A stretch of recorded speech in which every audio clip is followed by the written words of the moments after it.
ଦର୍ଶନ କରୁଛନ୍ତି ଯିବା ସମୟରେ ଚାଲୁ ଚାଲୁ ଯିବା ସମୟରେ ଦର୍ଶନ କରନ୍ତୁ। କୌଣସି ନିର୍ଦ୍ଦିଷ୍ଟ ଜାଗାରେ ଛିଡ଼ା ରୁହନ୍ତୁ ନାହିଁ, ଫଟୋ ଉଠାନ୍ତୁ ନାହିଁ।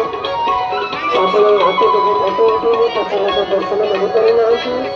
ତେଣୁକରି ଦର୍ଶନାର୍ଥୀ ଭକ୍ତମାନଙ୍କୁ ଅନୁରୋଧ କରାଯାଇଛି ଯିବା ସମୟରେ ଚାଲୁ ଚାଲୁ ଯିବା ସମୟରେ ମହାପ୍ରଭୁଙ୍କ ଦର୍ଶନ କରନ୍ତୁ।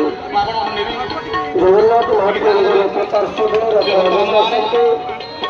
ତେଣୁ ମହାପ୍ରଭୁଙ୍କ ଦର୍ଶନ କରିବା ରଥ ପାର୍ଶ୍ୱରେ ରଥ ପଛରେ ଜଗାନା ଉଡ଼ିଆ ଯାଉଛି ରେ ଦେଖ ଧରଣୀ କି ମିଛ କହି ଆହା ଧରଣୀ କି ମିଛ କହି।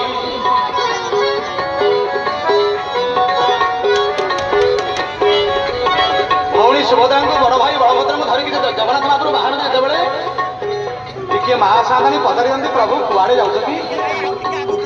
କାହିଁକି ନା ବାହାଘର ପରର ଘଟଣା ଇଏ। ତାକୁ ଟିକେ ମିଛ କଥା କହନ୍ତି ମହାପ୍ରଭୁ ଜଗନ୍ନାଥ, କାହିଁକି ନା ମିଛ ନ କହିଲେ ପ୍ରଭୁ ତୁମେ ମିଛ କହି